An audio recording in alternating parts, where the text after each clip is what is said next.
کسی جنگل میں ایک بکری بہت بے فکری سے ادھر ادھر گھوم رہی تھی۔ ایک کوے کو بہت حیرت ہوئی۔ وہ بکری سے پوچھنے لگا کہ تمہیں کسی سے خوف کیوں نہیں ہے؟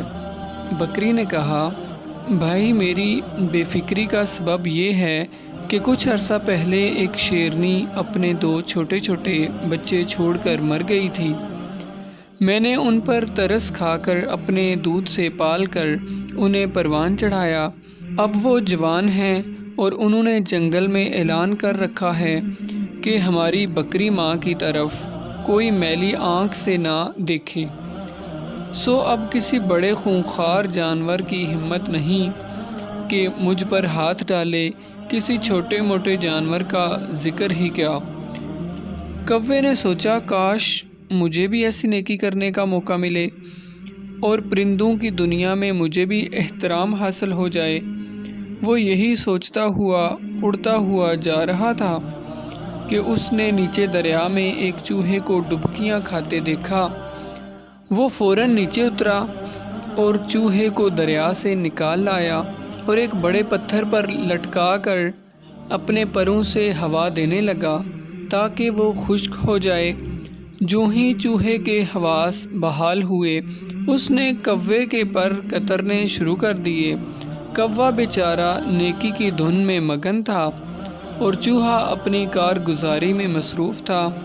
اتنی دیر میں وہ خشک بھی ہو چکا تھا، لہٰذا اس نے اپنے بل کی طرف دوڑ لگا دی۔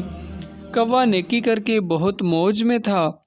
اسی موج میں اس نے لمبی اڑان بھرنے کے لیے کوشش کی، مگر منہ کے بل زمین پر آ پڑا اور اڑنے سے معذور ہو کر زمین پر ہی اچھلنے لگا۔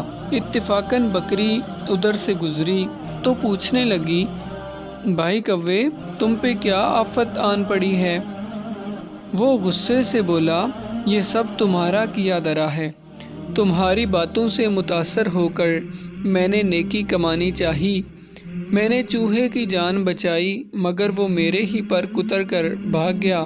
بکری ہنس پڑی اور کہنے لگی، ارے بے وقوف، اگر تم نے نیکی کرنی ہی تھی تو کسی شیر کے بچے کے ساتھ کرتے۔ چوہے کا بچہ تو اپنا چوہا پن ہی دکھائے گا۔ بد ذات اور بد نسل کے ساتھ نیکی کرنے والے کا وہی حال ہوتا ہے جو تمہارا ہوا ہے۔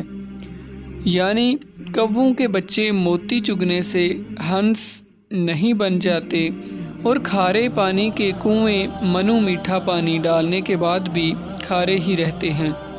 پیارے دوستو، ہم بھی اپنی زندگی میں کچھ ایسے لوگوں کا بھلا کرنے میں لگے رہتے ہیں جو ہماری ہی جڑیں کاٹ رہے ہوتے ہیں۔